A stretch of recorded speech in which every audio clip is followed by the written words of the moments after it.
number 16. The law of the Big Mo.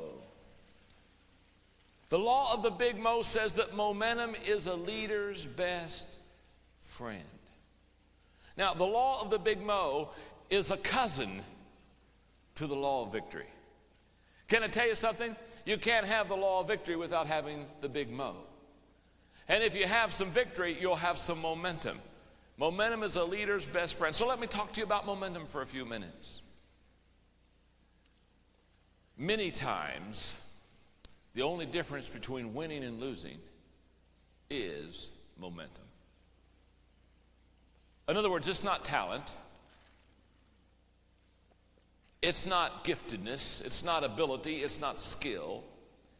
Many times, the only difference between winning and losing is momentum. So let's talk about it for a moment. Momentum is what I call the great exaggerator. In other words, momentum has the ability to exaggerate much more than what really is, what seems to be. So let me give you a couple of things to fill in the blank, and then let me talk to you about this. Here's the way this works. Momentum makes leaders look better than they are. When you've got momentum, it makes you as a leader look better than you are. In fact, that's why leaders love momentum. When the momentum is going for you, here's the way this works. If you're the pastor of the church, okay, and you've got good momentum, you got the Big Mo going for you. The old law of the Big Mo's kicking in. If you're the pastor of the church, when you go to the pulpit on Sunday, if you've got momentum really going for you, and you look at your congregation and say, I want you to turn to the book of Genesis. Your people are sitting there and they're going,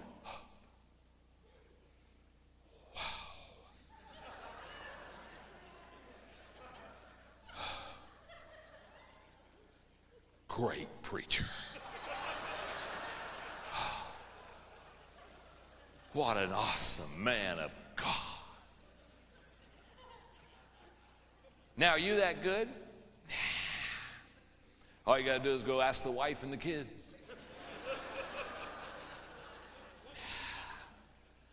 But you see, you got the Big Mo going for you.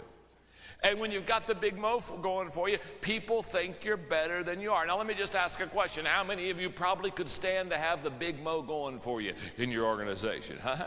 Or, hey, in your family, huh? Forget the organization. I'd like to have the Big Mo going in my family. Now, when you've got the Big Mo going for you, people think you're better. And the reason they think that you're better than you are is because that's what momentum does. Momentum exaggerates. Momentum, when it's good, make things look better and bigger than they really are. Now, also I want you to note that momentum makes followers perform better than they are. In other words, not only does the momentum allow you as the leader to look better and people to see you in a better light, but momentum allows followers to perform on a higher level. Here's the way I explain this.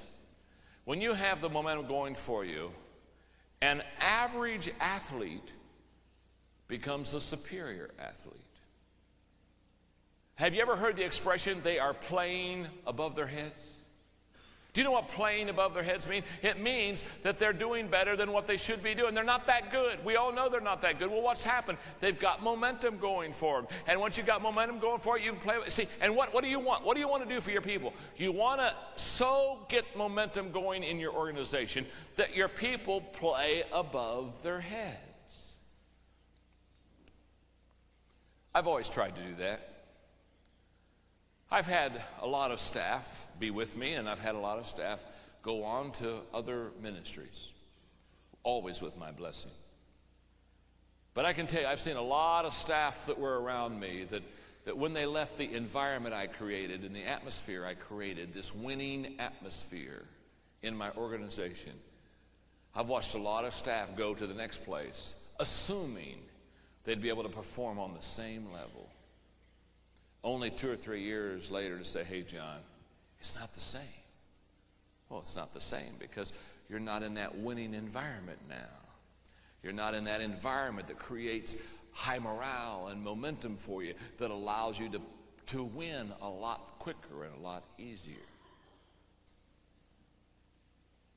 Now, just as a momentum will make a leader look better than he or she is and will allow a follower to perform higher than what they normally can perform, it's also the opposite is true. When you lack momentum, you have no momentum, it makes a leader look worse than they are, and it makes followers perform worse than they are. So let's talk about it. In other words, when you have momentum, the great exaggerator is positive. When you lack momentum, the great exaggerator now has become negative. When you have momentum, they say, boy, great pastor, great leader, great businessman. When you lack momentum, they say, what happened to him? Here's the power of momentum. A train going down a railroad track at 55 miles an hour can smash through a 5-foot concrete wall that is steel reinforced. In other words, that train can hit that wall, smash through it, and keep on going. I don't know, the engineer looks at his buddy and says, did we hit something back there? Boom, they hit it and they just keep on moving. Why? Because they have the big mo. That's what momentum will do for you. Now, that same train stopped dead on its tracks without momentum at all. You can take a 1-inch block and put it in front of the driving wheels, and that same train can't get started. Get the picture. With momentum, a 5-foot thick concrete wall, steel reinforced, can't stop the train. Without momentum, a 1-inch block can keep it from going. That's why I teach leaders all the time when they think that problems are hurting them, or they'll say, well, I've got problems in my organization, and well, I had to quit because of the problems in the company. Can I tell you something? That's not your problem. Your problem is you don't understand that you think your problem is the problem when the problem isn't the problem at all. In fact, here's the way it works. You think the problem's the problem. So a problem that wasn't the problem has now become the problem, not because it was the problem, but because you thought the problem was the problem. You have made a problem that wasn't a problem, and now you have a problem that you wouldn't have had, but you didn't understand problems, so you thought the problem that wasn't a problem is a problem, so now the problem that wasn't a problem has become a problem, not because it was a problem, but because you thought the problem was a problem, you made the problem a problem, and now you have a big problem.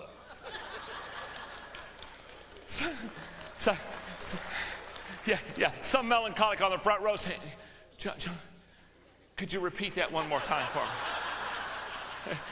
I missed that one section there. Could you back up just for, not if my life depended on it. But here's what I want you to see. You see, your problem isn't really your problem. Your problem is you lack momentum.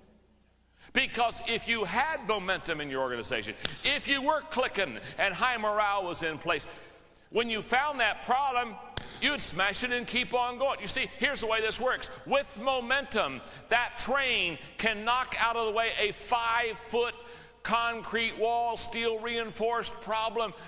It can't stop it. But without momentum, a 1-inch problem can keep the organization from going anywhere. Wow. You see, leaders aren't problem solvers. It's what managers are. Leaders are momentum makers. And there's a world of difference. Managers try to solve problems. Leaders build momentum. And there's a world of difference between those two. So let's talk about it. Leaders are like thermostats. They control the temperature. And followers are like thermometers. They record the temperature. One of the great things about being a leader is you know how to create momentum and build morale. And if you can create momentum and if you can build morale, you can take this organization to a whole new level. So let's talk about how do you move the big mo? Because this is key. How do we move the ball? How do we get momentum going? Number one, understand its value. Very simply said, understand the value of momentum. Now, I think by now you understand it because I've already explained to you that if you've got momentum, you knock the problems down. If you don't have momentum, a little 1-inch problem can keep you from going. I think we begin to understand that. But think again of a sports analogy for a moment.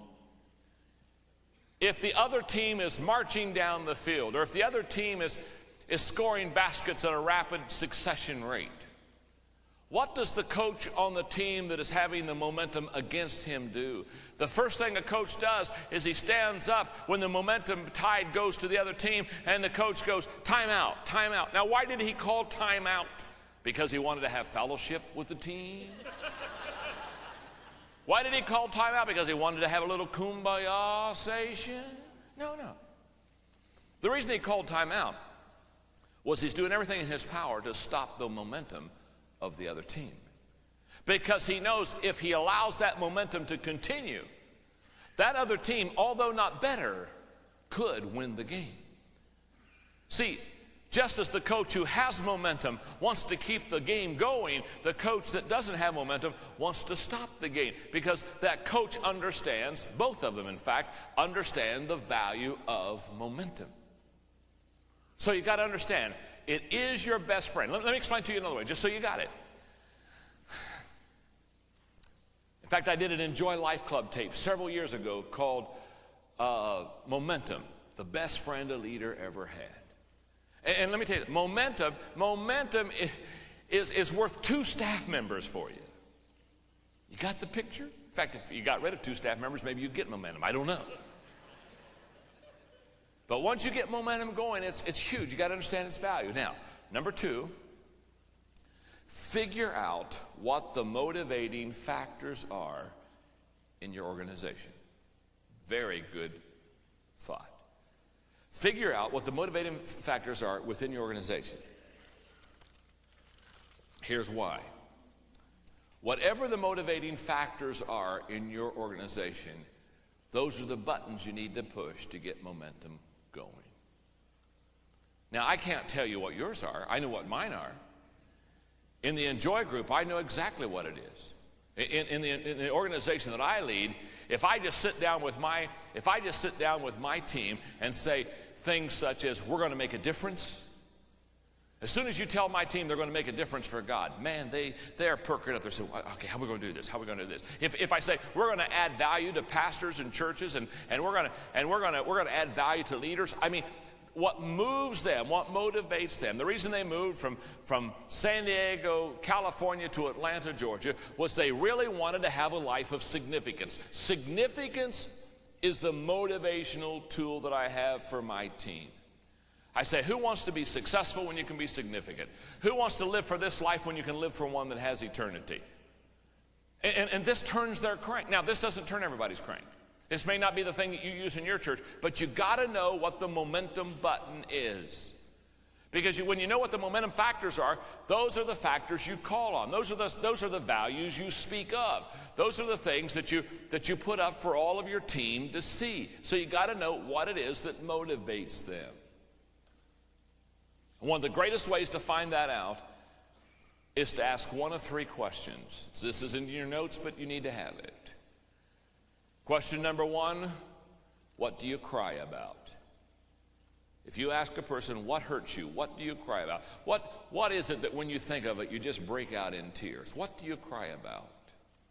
That's a question. That's a question that will help you understand the motives and the motivation and the momentum and the morale that you need to develop. What do you cry about? Question number 2, what do you sing about? In other words, not only what makes you sad, what makes you happy? What brings you great joy? What is it that when you just think about it, all of a sudden you say, oh yes, this is great. So what do you cry about? What do you sing about? And number 3, what do you dream about? If you could ever be anything you ever wanted to be, and if you could ever do anything you ever wanted to do, what would you be and what would you do? When you ask those 3 questions, that's going to help figure out what I call the motivating factors in your organization. Here's what I know. I could sit down with you for lunch today, and in 1 hour, I could find out what motivates you. 1 hour. And I would start with these 3 questions. What you have to do is understand what the what the motives are of all your people and how to motivate them. And for some it's different. But you need to have an overall kind of a sense of how to get momentum going. And when I look at the Enjoy group and I say, look, in 1999 or in the year 2000 or 2000, this year we're going to make a difference in the lives of pastors and churches and leaders, or this year we're going to add value to them. Immediately they're on board. That's what creates the momentum. You've got to know that, because what motivates the people is what creates the momentum in the people. Number 3, you need to remove the demotivating factors in your organization. In other words, you got to look around and say, okay, what's demotivating us?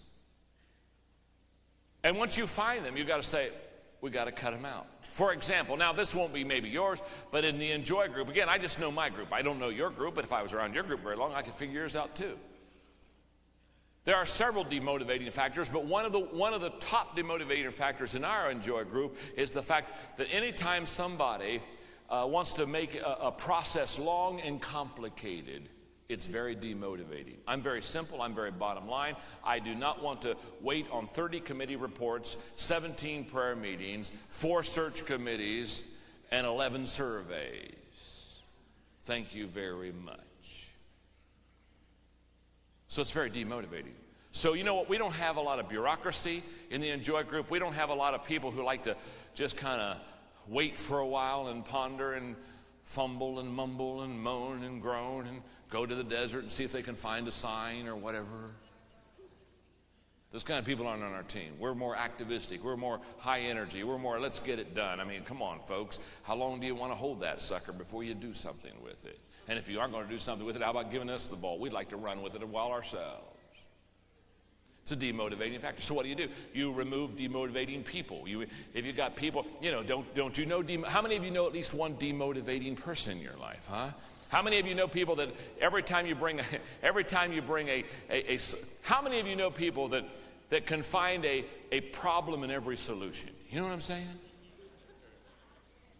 And I mean, you just throw it out. You throw out a good idea, they have the ability within 60 seconds to kill a good idea. It is their spiritual gift. And they practice it often. You go into a meeting with high hopes and you come out with razor blades slitting your wrist. You know what I'm talking about, huh? Well, you got to remove those demotivating people. You got to remove that demotivating bureaucracies. You got to remove that stuff that's hindering you. You got to keep the ball rolling. In fact, this is very key. Let me tell you something. It's better and easier to keep the ball rolling in a positive momentum than it is to start the ball rolling if there's no momentum at all. It takes a lot more energy to start it than it does to continue it. And it takes a lot more energy if the motivation and the momentum is negative, and you got to stop the ball from rolling the wrong way. You got to run out there in front of it. You got to stop that ball. That takes huge energy. Then you got to start, which takes huge energy. This will wear you out. So once you get the momentum going, you protect that momentum. You defend that momentum. You make sure you get official people that just push the ball and keep it going. And you keep the wind under the wings of the people. Don't ever let the wind die down. Don't ever let the ball stop. Find out those demotivating areas. Number 4, schedule times for direction and celebration. Schedule times that when you have a victory, celebrate. I mean celebrate. Now parties happen to be one of my spiritual gifts. You just have to understand. I don't understand people that don't have fun. I never have understood people that don't have fun. The only thing I've understood is if people don't have fun, I don't want to be around them. So, if you're one of these kind of, moody kind of, I don't know if I'm going to have fun today, I don't care. You can go over in the corner and pout till Jesus comes. I don't suck your thumb. Do you think I care? But I'm not going to come over here and burp you while you suck your thumb. I'm going to have some fun. And we're going to celebrate. And I want to celebrate. I love to work hard. I love to get a victory under the belt. When I'm done with the victory under the belt, I want to go celebrate. Every time we're out doing these leadership conferences, our team works so hard. They spend thousands of man hours planning a conference like this, and hundreds of man hours coming here and getting resources ready and getting the room ready and all the logistics and everything else. And all I do is I walk up here, have my stool, have my notes, have my drink, and away I go. I start teaching. That's all I do. When I'm done today, I'll go back, grab a plane, I'm out of here. They'll close the old door. Now, I'll tell you, they work hard. They really, they really are committed. Now, what do? When we have these 2-day conferences? The first night on the first day of a leadership conference, when we were done last night, we had to shoot some camera work for a while. And when we were done that, I took my team, we went to a good restaurant, and we sat down, and we laughed, and we had fun, and we ate good food. And we talked for about 2 hours about the day and how God blessed us and things that happened that were good. And we told each other stories. And you know what we did? We celebrated just the team. We celebrated. You know, Christians need to learn how to celebrate more. And I don't know whether it's the fact that we just think we got to carry the cross. Well, must Jesus bear the cross alone? I'll tell you, I've seen enough sad sacks trying to help him. I can tell you right now. And I'm not, and don't think, well, the guy's not believing in discipleship. I believe in discipleship all the way, but I want to tell you what I want. I want to see a happy disciple. I don't want you to tell me how hard it is to carry the cross. If you're going to do that, groan and complain, I want to put you on the cross. Enjoy when somebody's fasting, I hate it when somebody says, well, I've been fasting. I love these 40-day fast people. Well, I've been on a 40-day fast. Well, why don't you shut up? Just smile, enjoy life, act like you're in a party, and fast for 40 days. There's nothing wrong with fasting. It's when you try to tell everybody you're doing it. Go out and celebrate, enjoy life, have a party. This is especially true. Get that momentum going, celebrate those victories. Number 5, recognize and honor people who move the ball forward. This is key. What I mean is very simple. Recognize and honor those people. If somebody's helping you get a win, get them up in front of people and say, look, this person's doing it. This person's doing the job. This person's helping us bring the victory home. This is really key. This is important. And number 6, practice character leadership. And character leadership is this. Character leadership by the leader is this. I'm going to do right whether I feel good or not. If I do right, I will feel good later. See, there are 2 kinds of people. There are winners who says, I'm going to do what is right, and then I'll feel good, and there are whiners. These are people who say, I want to feel good before I do what is right. And there's a world of difference between those 2. And if you and I are the leader in developing morale, high morale and momentum, it is essential that we always start the ball going. Let's put it this way. When you go to church on Sunday and you're the first one in the auditorium, there's probably not much momentum going. So you can either do one of 2 things. You can either say, well, I hope I get a good crowd so I feel like speaking. Or you say, I want to speak good so I can get a big crowd. And there's a world of difference between the 2. It's not what happens to me, it's what happens in me that counts. And people that understand momentum builders, fire lighters, banner lifters, these are people that operate out of character. They don't wait for the crowd to get excited before they do it. They do it because they believe in the mission, they believe in the passion, and because they do it, because they operate out of a character base, that's how they create the momentum, and that's how they create morale. Does that make sense? And by the way, let me just say one more thing for you, and then we'll do the questions. If I look back on my last pastorate in San Diego, California, between 1989 and 1990, especially 3, there were about 4 years where we were trying to get land zoned and we were trying to raise money, of which we were not sure we were going to even be able to build on the land that we were raising money for. And I had to raise millions of dollars in that process. I had to raise millions of dollars, and we were in 4 services on Sunday morning, and they were full, and we didn't have any more room, and we were having to park 600 cars off the parking lot, and it was a nightmare because my services could only last an hour and 5 minutes because the parking lot got jammed, and we'd get letters every week with people saying, I went around the parking lot 7 times, couldn't find a parking place, I left. And we just had this, and for 4 years, I'm hoping to be able to build on the land that we bought, and we're paying for the land and raising money, but it's not even zoned because some black-tailed gnat catcher's on it. And in this whole process for all these years, can I tell you something? I had to keep hope high. I had to keep letting the people know that there's going to be a day when we're going to get there. I had to constantly, and I've always looked back and I've always said, if you would look at the statistics, those would not be my greatest 4 years of leadership, because during those 4 years there was a little bit of wandering in the wilderness, and will we ever get there, and what do you think, and where's the water, and it's not sweet, and has anybody got a rod to strike the rock? And I mean, it was all this whole process. But as I've looked back on my ministry and leadership, the best 4 years of my leadership were in that period. Because here's what I know about leadership. When you've got momentum, it's real easy to lead. In fact, when you've got momentum, all you got to do is find out where the crowd is and get out in front, and they'll call you the leader. They'll kind of push you along and say, boy, this isn't bad at all. I'm just leading this group. But when the morale isn't high and the momentum isn't there, and the problems are around you, and all the difficulties, it takes a great leader to get in the pulpit and smile. It takes a great leader to speak on faith, and it's going to happen, and provide hope. Anybody can provide hope when they've just scored the winning touchdown. But when you got 99 yards to go, and what God wants are leaders that can operate out of a character base when they don't even feel like it, and keep the momentum going and push the ball so that people have a chance to win. Does that make sense? Questions to ask yourself. What are the motivating factors of my organization? What are the demotivating factors of my organization? What am I doing to increase the motivating factors, and what am I doing to decrease the demotivating factors? This is huge. Evaluate yourself. A couple of resources. One on momentum, the best leader a friend ever had, and the other one is on how to regain momentum. It's a case study of a church that had difficulties and how they stopped the negative and then turned it around and regained their momentum.